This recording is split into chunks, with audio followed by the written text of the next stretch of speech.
Welcome back to my YouTube channel. आज का हमारा टॉपिक है नो कंसीडरेशन नो कॉन्ट्रैक्ट। इस चीज़ का मतलब क्या होगा? No consideration no contract. जब भी कोई कंसीडरेशन नहीं होता है, कोई कॉन्ट्रैक्ट नहीं होता है। कंसीडरेशन मतलब प्रॉमिस किसी चीज़ को लेके। कंसीडरेशन मतलब होता है जब एक पार्टी दूसरे पार्टी से कुछ करवाती है या करती है तो वो कुछ देने का प्रॉमिस करती है। जैसे ए ने बी को कार बेची और उसके बदले में वो उससे क्या लेगा? पैसे लेगा।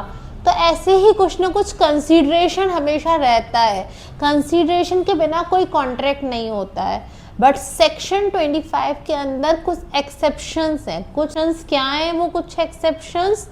पहला है नेचुरल लव एंड अफेक्शन। इसका मतलब है अगर कोई किसी से प्यार मोहब्बत में बिना कंसीडरेशन के कांटेक्ट करता है तो वो चल सकता है। जैसे रिलेटिव्स ने एक दूसरे से दे दिया तो वो बिना कंसीडरेशन भी एक दूसरे के साथ एक कॉन्ट्रैक्ट में आ सकते हैं उनके प्यार मोहब्बत में। जैसे रिलेटिव्स हैं, पापा ने बेटे को कॉन्ट्रैक्ट में ले लिया, उन्होंने आपस में कोई कंसीडरेशन नहीं की।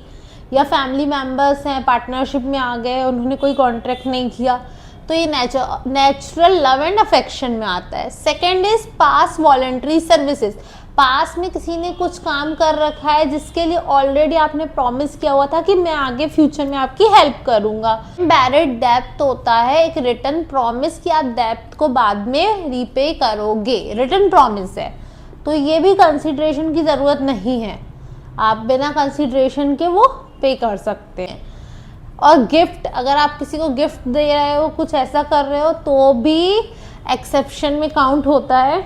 फिफ्थ, एजेंसी में भी कंसीडरेशन की ज़रूरत नहीं होती है। तो सिंपल तरीके से याद करने की मेरे पास ट्रिक है। एक होता है लव से पास्ट याद आया, वो बीता टाइम याद आया, क्या गिफ्ट दी थी मैंने उससे, और एजेंसी भी मैंने उसे ही दे दी।